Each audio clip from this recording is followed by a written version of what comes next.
Hey there, ever thought about slashing interest off your mortgage and saving thousands over your term? Well, there's savvy investors in Canada that are doing just that with these advanced mortgage strategies that we're going to cover in this video. These same people are using these strategies to make their interest work in their favor and save hundreds of thousands of dollars over the life of their mortgage. All three of these strategies use what's called a readvanceable mortgage, which is a mortgage and a home equity line of credit built together. And it all has to do with making your non-tax deductible debt tax deductible. Let's dive in. Strategy number one is the Smith Manoeuvre, or what I like to call power of the paycheck. This is where you use your entire net income from your paycheck to prepay your mortgage. Not only are you just going to make your mortgage payment, but after paying all your other necessary expenses, you're going to put whatever you have left over towards your mortgage as well with a lump sum payment. Now, this is much better than just having that money sitting in a checking account, and it's actually a lot better than if you were to invest that money directly. By using that extra money to prepay your mortgage, you're going to be paying substantially lower interest on your mortgage over time because you have a much lower mortgage balance. If you are someone that likes to invest, here's where the magic comes in. Instead of taking that money and investing it directly out of your checking account, the reason why you're putting it towards your mortgage is because the goal is to turn that mortgage debt from non-tax deductible to tax deductible. And anytime you withdraw money from your home equity line of credit, that interest is tax deductible as long as the investments you are purchasing are income producing. These would be things like dividend stocks and ETFs. So to fully be able to understand how this works, let me just dive into the readvanceable mortgage aspect. When you have a readvanceable mortgage and you pay money towards it, all the principal you pay down then becomes available in a line of credit. So let's just say, to make numbers easy, you have a $500,000 mortgage and your mortgage payment is $5,000. It wouldn't be that high, but we're just trying to make numbers easy. Let's say $2,500 of that goes towards interest and $2,500 of that goes towards the principal. Well, you would have a growing home equity line of credit of $2,500 every single month. After month one, you would have $2,500 available. After month two, you would have $5,000 available. The reason why is all the money going towards the principal amount of your mortgage can then be accessed through your home equity line of credit. And that's why putting your paycheck towards your mortgage will turn your non-tax deductible debt into tax deductible debt if invested properly. The reason why this is so powerful is it's going to significantly reduce your income tax bill, which then you can put towards your mortgage again and then reborrow for investment purposes and just repeat the process. While you may think borrowing money for investing is not a great idea, you need to understand that you're not borrowing any more money than you already owed. You're just simply turning a portion of your current mortgage into a mortgage that is tax deductible, the HELOC being that new mortgage. And let's say the HELOC was at a 6% rate. Currently, home equity line of credits are right around 5.5%, but we want to account for if interest rates go up. So say it was at 6% and you're at a 40% income tax bracket.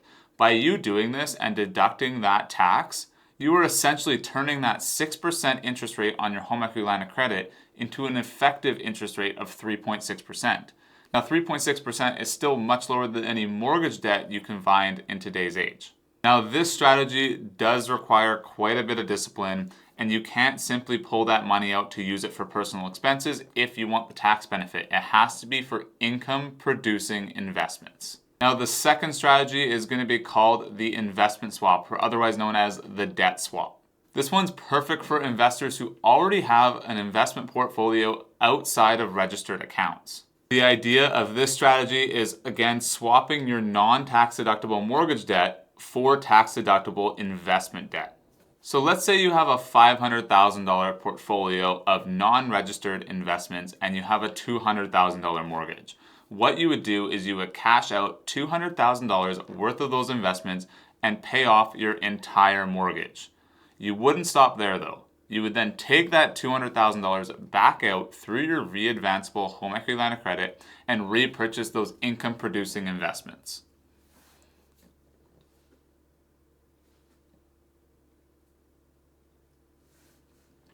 This strategy keeps your exposure in the market with all your investments, It also keeps your investment amounts at the exact same level, but it turns your $200,000 mortgage that was not tax deductible at all before into a 100% tax deduction. Again, this is going to help you get a massive return come tax season, which then you can use to either prepay your mortgage further and pay off that home equity line of credit or further invest. Just remember, selling investments can trigger capital gains, so it's important that you're selling the proper investments and you're purchasing the proper investments. So it's very important to consult with a financial advisor as well as an accountant and a mortgage broker while you're implementing this strategy. Finally, the last one I want to talk about is rental cash damming, and this is for all the real estate investors out there. This strategy essentially involves you purchasing a rental property, or maybe you already have a rental property, and you're using that rental income generated from the tenant to prepay your principal residence mortgage, and then you're pulling money out of your principal residence home equity line of credit to pay for the rental expenses. Any interest on that rental property mortgage is already tax deductible, but your principal residence mortgage is not. So therefore, by using the rental income that you're generating from that tenant to pay down your existing mortgage on your principal residence and pulling that money out and using that to pay the rental expenses, not only can you deduct from your taxes the interest on the rental property, you can also deduct the interest on the home equity line of credit used to pay the rental expenses. So it's slowly converting not just one property, but both your properties into a tax deduction. Now the key here is to make sure you're keeping proper records, as the CRA can be quite picky. Now it's fully compliant with all the CRA's rules.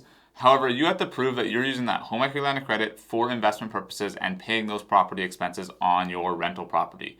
In order to do that, you're going to want to make sure that you're not mixing personal and business. You're not buying random stuff through that same home equity line of credit. And if you are, you're using a mortgage that can be segmented into different components. The Manulife One product and the Scotiabank Step are great options for this, because you can actually take that one portion that you're using to pay your rental property expenses and make that its own separate segment compared to your personal expenses. Therefore, when it's tax season and you go to file your taxes, it's very easy to track which mortgage was used for what purpose, and therefore you're going to have no issues with the CRA claiming that tax deduction.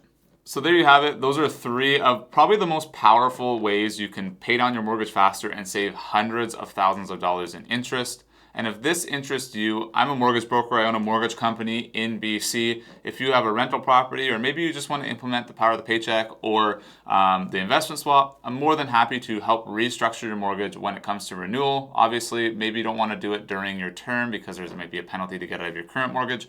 But if you're coming up for renewal, that is the perfect time to implement one of these strategies. I'm more than happy to have a chat about it, do an assessment, see how much it will actually save you. And then if it's something that you're interested in, we can go from there. I do want to disclose it's very important that you're working with at least a mortgage broker and an accountant when implementing these strategies, because you want to make sure you're 100% compliant and you're purchasing the correct investments. But other than that, I'd really appreciate it if you click that like button, you subscribe to the channel, and you ring the bell to be notified. It would really help me grow this channel and encourages me to make more videos just like this one. I really hope you stick around for the next videos. I'm going to be doing these videos weekly, and I'm going to be talking about different mortgage topics all throughout the year. I'm going to try and get it a bit more in depth, not just your basic down payment and first-time homebuyer benefits, but more in-depth topics just like this. I want to say thank you for watching if you've lasted this long in the video, and we'll catch you on the next one.